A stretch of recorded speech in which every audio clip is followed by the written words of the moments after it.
version. Why but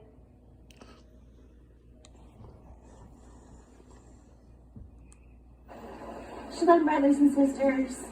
I'm just out here on my front porch, and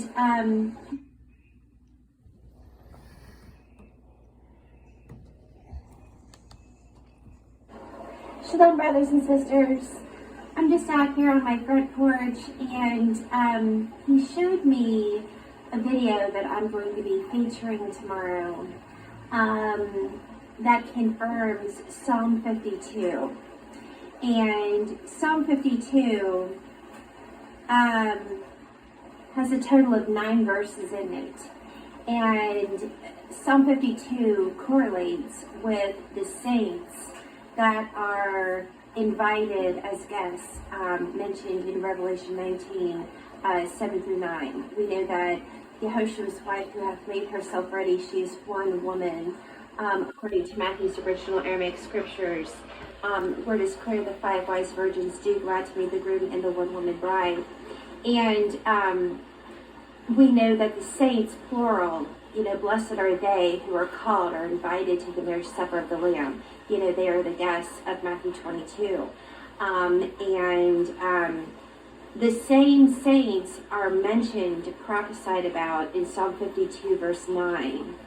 And there was a ministry, I'll leave a link to the video in the description box, but I'm going to talk about why Psalm 52 has been confirmed, and why the remnant will not be many who attend the marriage supper of the Lamb celebration, which does occur when Yahushua Hamashiach returns from the Psalm 45 wedding ceremony, as proven in Luke 12:36 through 38. And so he wants me to come on here and read Psalm 52. And tomorrow I'm going to be featuring another channel and explain why, the great shaking, it does involve the unveiling of the hidden bride, the Lamb's wife. And the length of this video that I watched earlier today, it points directly to Psalm 52, okay? So Psalm 52, it's very important to understand why the 9 verses in Psalm 52 points to judgment and finality. Psalm 52, King James Version. Why boastest thou thyself in mischief, O mighty man? The goodness of God endureth continually. The tongue deviseth mischiefs like a sharp razor working deceitfully. Thou lovest evil more than good, and lying rather than to speak righteousness, Selah. Thou lovest all devouring words, O thou deceitful tongue. God shall likewise destroy thee forever. He shall take thee away and pluck thee out of thy dwelling place and root thee out of the land of the living, Selah. The righteous also shall see and fear and shall laugh at him. Lo, this is the man that made not God his strength, but trusted in the abundance of his riches, and strengthened himself in his wickedness.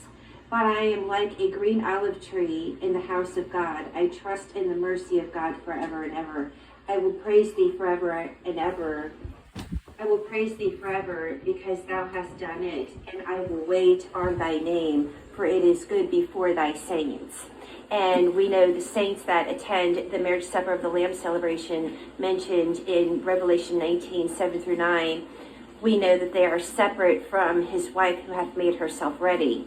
Herself, one woman, and, blessed are they, all the saints who are called or invited to the marriage supper of the Lamb. And we know that the 5 wise virgins who do go out to meet the groom and the bride, according to Matthew 25:1, original Aramaic version, they're the wise that Daniel the prophet prophesied about in Daniel chapter 12.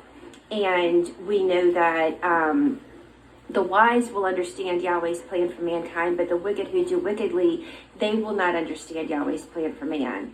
And so it's imperative to understand that these 9 verses in Psalm 52, it talks about the saints who are accounted worthy to escape what is coming to this planet. And so tomorrow I will be doing a feature presentation on why it really is not a coincidence. There's a ministry that uploaded a video, and the length of their video points to Psalm 52. According to Strong's Greek Concordance. And, it's really a confirmation that we should fly soon. So I hope and pray that we fly soon when the Spirit and the Bride say, come to the 5 wise virgins of today's society. We're running out of serious time. I hope and pray people, are searching the scriptures like true Bereans, Acts 17:11, because the hour is very, very late, and the remnant, the remnant will not be many. Simon Peter warned in 1 Peter 4 that the righteous would be scarcely saved. And the gospel that is being preached in lukewarm church institutions, it's watered down. What does it mean to believe in the only begotten Son of Father Yahweh? It means to believe he is the Word made flesh, John 1:14, and that he will fulfill all scripture written about him, written in the law of Moses, written in the prophets, written in the Psalms concerning him. Luke 24:44. Why? Because none of his words will come back to him void, as proven in Isaiah 55:11. Why? Because his words are not bound. That means he will fulfill biblical marriage to one Proverbs 31 woman, the bride mentioned in Matthew 25:1, according to Matthew's original Aramaic scriptures, who obviously is the daughter of the king mentioned in Psalm 45:13. The wise virgins, of Matthew 25:1, they really are her companions mentioned in Psalm 45:14. This great deception really has a lot of people perishing for lack of knowledge. We are commanded to come out of lukewarm Christianity, to stop being a partaker of her sins, and to stop receiving of her plagues. It's totally lukewarm at this point. And so tomorrow I will be uploading a video that confirms Psalm 52. Shalom, brothers and sisters. Well done, good and faithful servant.